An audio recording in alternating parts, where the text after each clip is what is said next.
I will thank you so much for staying on this channel. This is Law School Made Easy at Law School Made Easy 256.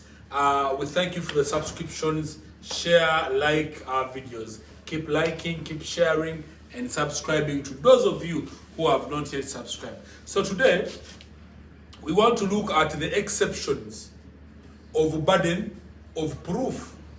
That when does the burden of proof shifts?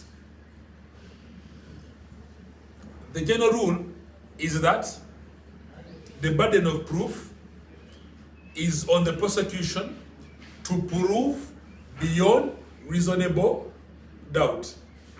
But we are saying there are instances where the burden now shifts to the accused, which we are calling the exceptions. It is now the accused to prove. Remember, in the criminal principle, it is very clear that the accused proves themselves on a balance of probability.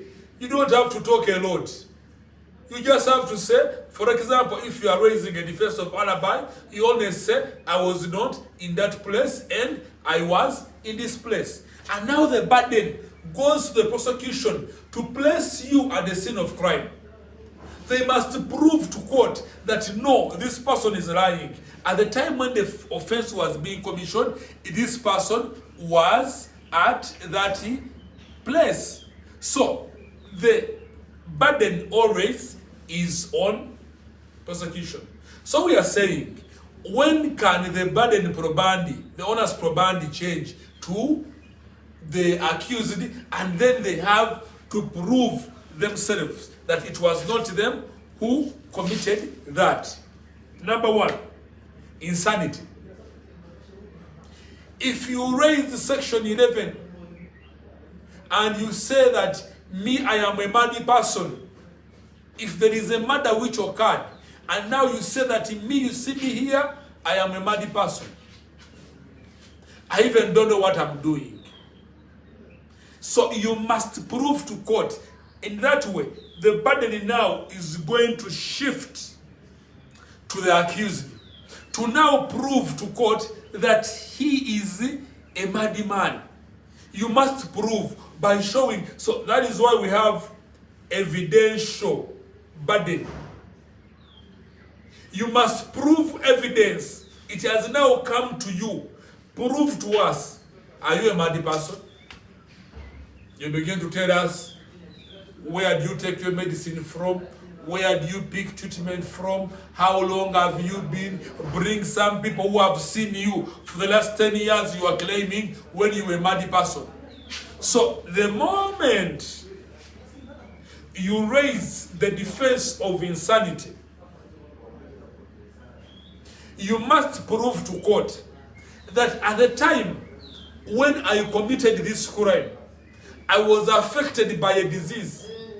And that disease affected my mind. I could not differentiate between what is good and what is bad at that material time. So, you people who want to raise the defense of insanity, you have to be very clear and ready to prove to court. This time, prosecution will be looking, folding their hands, looking at you. Prove. You are saying you are a madman, we are saying you are not. So prove to this court that you are a madman. Let's look at another area which, when you raise such a defense, it now turns up that you who has raised it, the burden now is on you. The honors probandi is on you to prove that you are not that you have mentioned. The defense of intoxication. The moment you say that at the time when I commissioned this offense, I was under the influence of intoxicant, narcotics, or drugs, I could not understand at a particular time what I was doing, then you must prove to court that yes, I was under the influence of narcotics. I didn't know what I was doing at that particular time.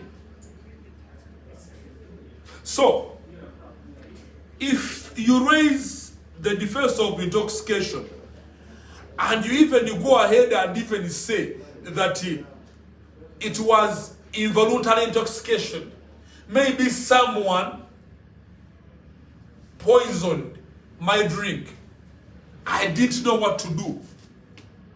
So at that particular time, we must prove that yes, somebody had poisoned your drink, and whatever you did at that particular moment, you did not know what had happened. Even if it is voluntary, that you yourself has intoxicated yourself by drinking a lot or taking a lot of drugs, and at the time of commissioning the offense, you don't know what you're doing. You see the case of DPP versus Beard, that man who raped a girl after over drinking.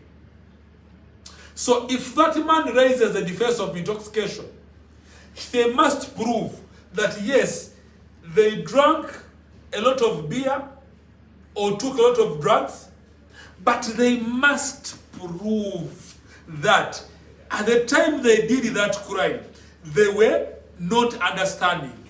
They were in a state that they did not understand what they are doing, whether it is right or wrong. So whoever is planning to use the defense of intoxication, be ready to take on the mantle, to prove to court that yes, I was under the influence of intoxicants. Let's look at the third case, at the third scenario, what we call diminishing responsibility. The penal code clearly says that somebody with diminishing responsibility, they are suffering from an abnormality of the mind.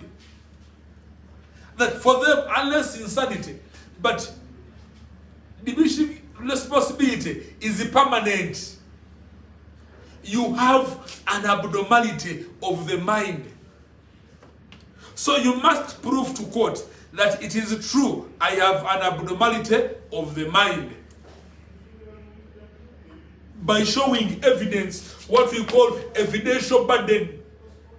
The burden is now on you to present all the evidence that it is true, I have an abnormality of the mind that is impermanent.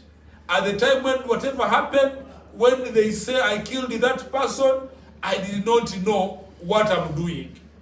And when you succeed on that defense of diminishing responsibility, they will reduce your charges to manslaughter, and they will take you to a government facility to monitor you, to give you care, but you will not be acquitted. You will be on manslaughter, and you will be taken in a government facility because you said you have an abnormality of the mind. So the punishment of manslaughter will definitely apply on you. That is if you are able to prove to court that yes, I am affected by abnormality of the mind. So those are some of the areas where the burden of proof shifts. Now, having looked at the areas where the burden of proof shifts, I want us now to look at another very important element, what we call barriers to prosecution. Bars to prosecution. Things which prevent prosecution. For example, Counsel Jerry here may kill somebody, and then he says, I was not in that place, raising a defense of alibi. If Counsel Jerry raises a defense of alibi, alibi is now a barrier to prosecution. That the moment you raise that defense, we cannot proceed with the prosecution. Court cannot proceed. They stop there and there. And then they begin to ascertain, that is at the time of prima facie, they begin to ascertain that, is it true? Do you have the evidence to place this man at the scene of crime? If you have the evidence to place him, well and good. So, alibi is one of the barriers to prosecution. At the moment you raise it, we cannot proceed unless we have pressed you at the scene of crime. So, alibi is one of the barriers to prosecution. Number 2, Article 2089, double jeopardy. If you are convicted of a crime, you cannot be convicted of that same crime twice. So the moment they bring you to court, there is another crime, the same crime they want to convict you of, then you raise the defense of double jeopardy. You say, I already served on that. Let's take an example. I know many of you watch movies and you watch these memes moving around. Let's take an example. They charge Counsel Simon here for killing Counsel Jerry.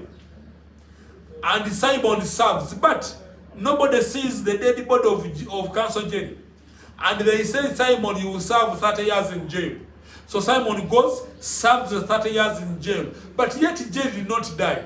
Jerry is somewhere having fun. Now, Simon comes out of prison. When he's out of prison, he learns that Jerry did not die, is still around. Now he goes and he shoots Jerry. The issue is, can Simon be recharged again? He cannot. That will be double jeopardy.